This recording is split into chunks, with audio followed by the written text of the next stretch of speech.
She gave back the ring in September of 1970. No scene, no argument. Just handed it back, quietly, and let him walk away thinking he understood what had happened between them. He did not understand. He was 3 months out of a clinic in Northern California. He was alive because of her. He did not know that yet. He would not know it for 3 years. And by then, there was no one left to thank. It started in the winter of 1969. Janis had been with Seth Morgan for 4 months by then. Seth was 21 years old.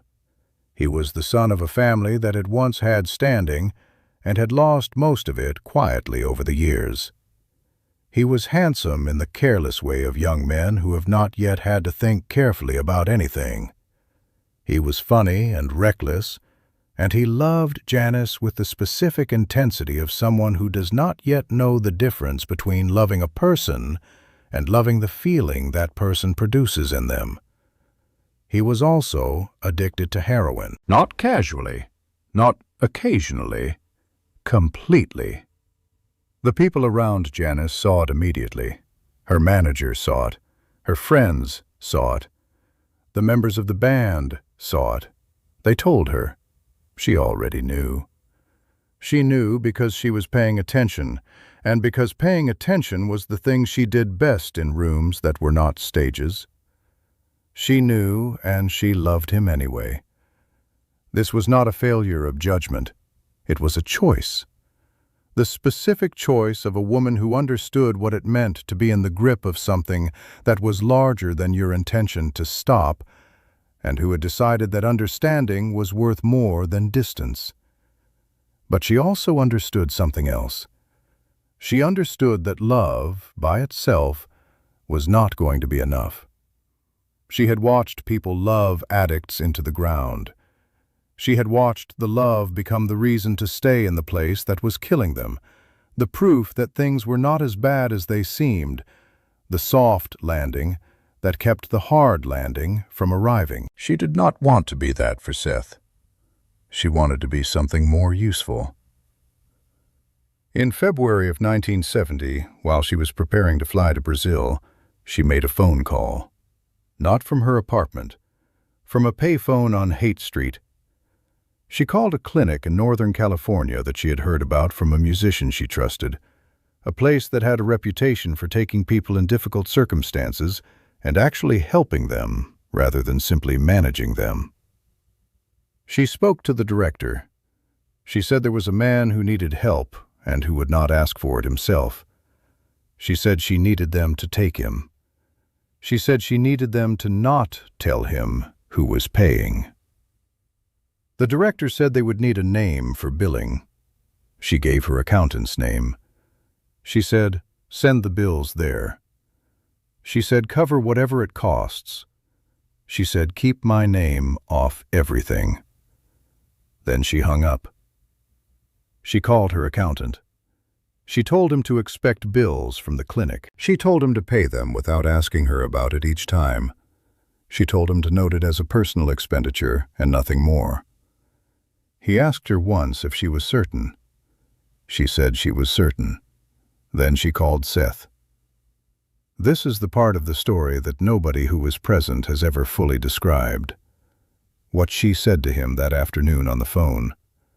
How she persuaded a 21-year-old man who did not believe he needed help to agree to go to a clinic in Northern California. What words she used, what she offered, what she withheld. The people who knew both of them have said only that she called him and that the call lasted a long time and that Seth arrived at the clinic 3 days later. He arrived believing the cost was being covered by a fund that helped musicians in difficult circumstances. She had told him that. It was not entirely false. She was a musician. She was covering the circumstances. She simply removed herself from the sentence. The bills arrived at her accountant's office over the following months. $32,000 in total. She paid every one without looking at the itemization. She flew to Brazil in February and spent 6 weeks becoming the healthiest version of herself she had been in years. Seth spent those same weeks in a clinic in Northern California, becoming, slowly and painfully, and with the specific difficulty of someone dismantling something that has been built into every part of their daily life, clean. They did not speak during that time. She wrote him one letter from Brazil. Not about the clinic, not about the money. Just a letter. The kind of letter you write to someone you love when you are somewhere beautiful and you wish they could see it, and you do not yet know how the story ends. Seth kept the letter. He kept it in the front pocket of the jacket he wore when he left the clinic. He was 3 months clean when Janis came back from Brazil in March. He was quieter than she remembered, steadier.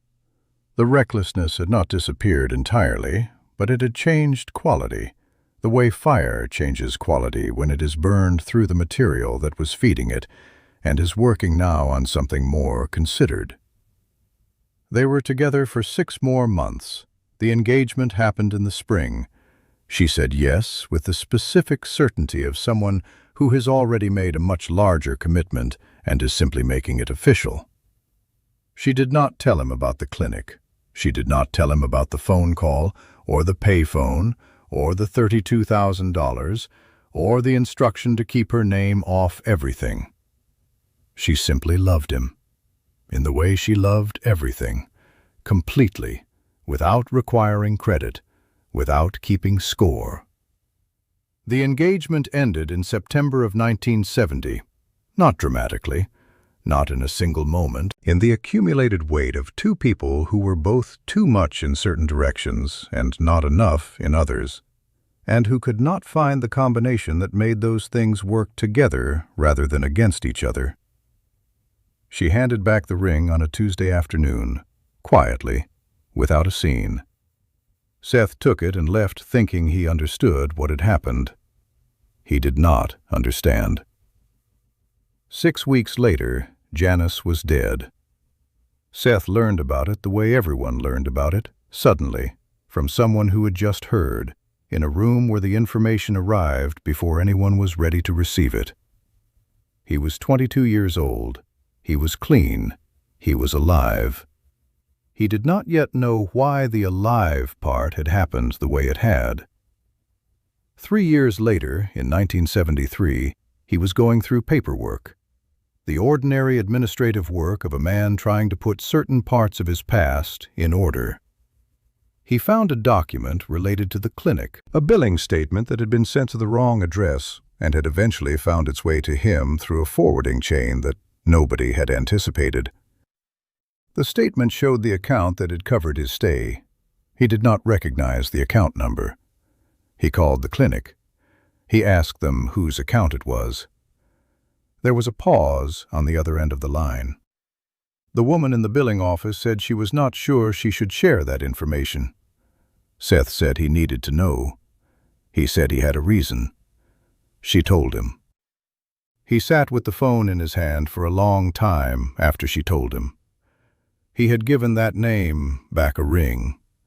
He had walked away from that name thinking he understood what had happened between them. He had not understood anything. She had called a payphone on Haight Street in February of 1970 and arranged for his life to be saved. And then she had flown to Brazil and written him a letter about the view and come back and said yes to his proposal and given him 6 more months and handed back the ring quietly and never said a single word about any of it. Not to him, not to anyone, not once. Seth Morgan never fully recovered from finding out. Not because the knowledge was painful, though it was. Because of what it meant about the kind of person she had been, the kind of love she had been capable of, the kind that does not announce itself, the kind that calls from a payphone and says, "Keep my name off everything," and then acts as if nothing has happened. The kind that is so complete it does not require the other person to know about it in order to be real. He has said in interviews that he thinks about it still.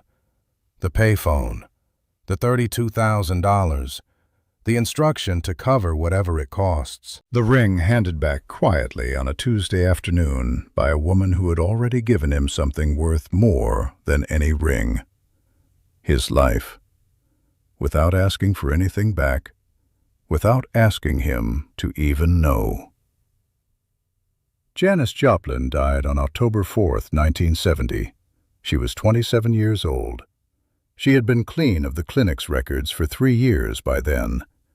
She had been clean of credit for the entire time. Seth Morgan lived until 1990. He died in a motorcycle accident at the age of 41.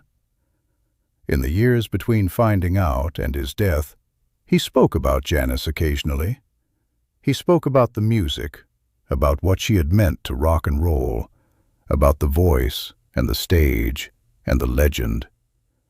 And sometimes, rarely, in conversations with people he trusted, he spoke about the payphone, about what it meant to find out 3 years too late that the person you had loved and lost had loved you in a way that you had not known was possible, quietly, completely, without requiring you to know. He said once that he had spent a long time trying to figure out what you do with that kind of information, how you carry it, what you owe someone you can no longer thank.